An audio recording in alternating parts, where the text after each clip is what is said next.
Bronzy Inca, scientifically named Coelegna, is a large, drab hummingbird belonging to the brilliance tribe with a dull brownish and greenish plumage, found in Andean cloud forests from Venezuela to Bolivia. Here's a more detailed summary.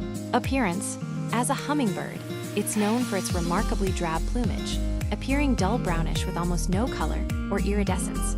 Habitat: the Bronzy Inca inhabits the edges of humid premontane forests, but also occurs in open landscapes with scattered trees and coffee plantations. Distribution: this species is found in Andean cloud forests, from Venezuela to southeast Bolivia, ranging from 1,000 to 2,500 meters in elevation. Diet: they forage for nectar by traplining, visiting a circuit of various flowering plants. Other notable features: they have a long, straight bill. The throat is slightly paler with a scaly appearance. Sexes are alike in appearance. They are fairly common in their range. They are known to visit feeders.